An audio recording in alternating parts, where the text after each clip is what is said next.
Eighth का subject geography lesson number 5 के question answers. Lesson number 5 हमने स्कूल में भी पढ़ा था इंडस्ट्री के बारे में। इंडस्ट्री क्या होती है? वो यूनिट जहाँ पर हम कुछ मैन्युफैक्चर करते हैं, कुछ बनाते हैं और फिर उसे बाज़ार में बेचते हैं। Industry refer to the economic activity that is concern with the protection of goods like iron and steel industry, extraction of mineral like coal, mining industry and the provision of service like tourism industry। कहता है industry वो economic activity होती है जो concern होती है कुछ production करने के लिए गुड्स की, like iron and steel industry, extraction of mineral like coal mining industry हो गई, फिर कॉटन इंडस्ट्री हो गई, शुगर इंडस्ट्री हो गई, अलग अलग किस्म की इंडस्ट्रीज़ होती हैं, यानी कि फैक्ट्री जहाँ पर कुछ बनता हो। ठीक है। Which are the main factor that influencing the location of a industry. Location industry की किन कारणों से प्रभावित होती है? Setting up a industry lead to the development and growth of that location. Factor that effect the location of industry are the easy availability of raw material, land acquired,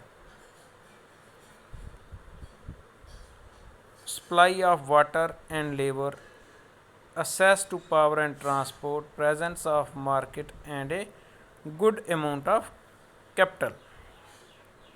कहता है कोई इंडस्ट्री जिस जगह पर बनती है उस जगह की ग्रोथ डेवलपमेंट होना शुरू हो जाती है।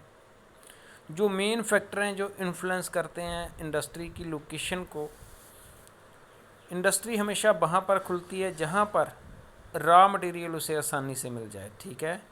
ज़मीन उसे जल्दी और सस्ते दामों पर मिल जाए। तीसरा, जहाँ पर पानी और लेबर मिल जाए। चौथा, जहाँ पर पावर यानी कि बिजली की सुविधा हो, ट्रांसपोर्ट की सुविधा हो, सामान एक जगह से दूसरी जगह ले जाने में आसानी हो, और नज़दीक में ही अगर कहीं मार्केट हो जहाँ पर वो जो पैदावार करे उसे वो बेच सके, and good amount of capital. Sometimes the government also provide incentive like subsidised power, lower transport cost and other infrastructural facilities. This is done to encourage industry to be established in economically backward areas.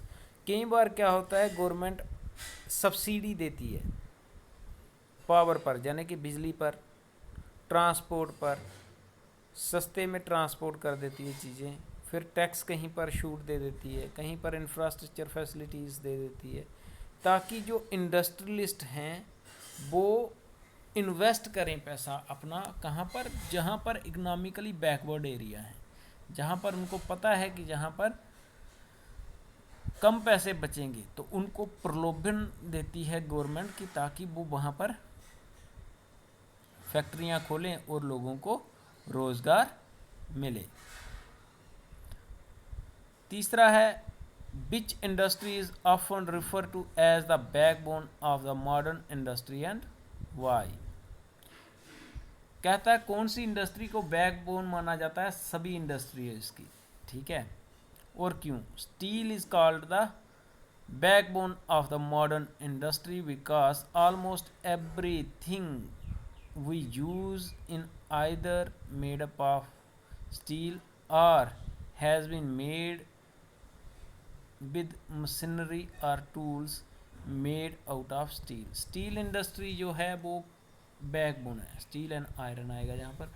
Steel and iron industry जो है वो backbone है हर एक industry की, क्योंकि कोई भी machine जिसमें सामान बनेगा वो किसकी बनेगी?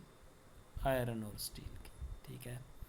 कोई भी ट्रांसपोर्ट की कोई भी चीज़ है इंडस्ट्री में, जो भी चीज़ टूल भी इस्तेमाल होगा वो भी उसी का बनेगा। तो steel industry is basically the feeder industry whose products are the raw material for other industries. Steel industry एक ऐसी इंडस्ट्री है जिसका जो प्रोडक्ट होता है वो रॉ मटेरियल होता है अदर इंडस्ट्रीज़ के लिए। Why has the cotton textile industry rapidly expanded in Mumbai? कहता है जो टेक्सटाइल इंडस्ट्री है, कॉटन टेक्सटाइल इंडस्ट्री, वो मुंबई में दिन प्रतिदिन बढ़ रही है। उसका क्या कारण है? The warm and moist climate, proximity to the port, easy availability of raw material and skilled labor helped in the rapid expansion of the cotton textile industry in Mumbai. Mumbai में कॉटन इंडस्ट्री क्यों फैल रही है दिन ब दिन, क्यों तरक्की कर रही है? क्योंकि वहाँ पर जो क्लाइमेट है वो थोड़ा गर्म और मॉइस्चराइज्ड रहता है, ठीक है। दूसरा, वहाँ पर ट्रांसपोर्ट की फैसिलिटी है, इंपोर्ट एक्सपोर्ट की फैसिलिटी है क्योंकि समुद्र के किनारे होने की वजह से, और वहाँ पर रॉ मटेरियल अवेलेबल है, वहाँ पर स्किल लेबर भी मिल जाती है, और वहाँ पर कॉटन टेक्सटाइल की यानी कॉटन की पैदावार होती है, खेतीबाड़ी करते हैं लोग कॉटन की, और इसलिए वहीं पर रॉ मटेरियल भी मिलने की वजह से ज़्यादातर टेक्सटाइल इंडस्ट्रीज वहीं पर लगी हुई हैं। अब है question number 2, tick the correct answer. Fort Gloucester is located in, ये कहाँ पर लोकेटेड है? वेस्ट बंगाल, कैलिफोर्निया या गुजरात में? तो ये कहाँ पर है? वेस्ट बंगाल में। फोर्ट ग्लोस्टर कहाँ पर है? वेस्ट बंगाल में। Which of the following is a natural fibre, jute जो है वो नेचुरल फाइबर है, ठीक है। तो ये हो गया आज के लिए इतना ही। घर में रहें, स्वस्थ रहें और अच्छी तरह से मेहनत कर कर पढ़ें। Thank you students, have a nice day.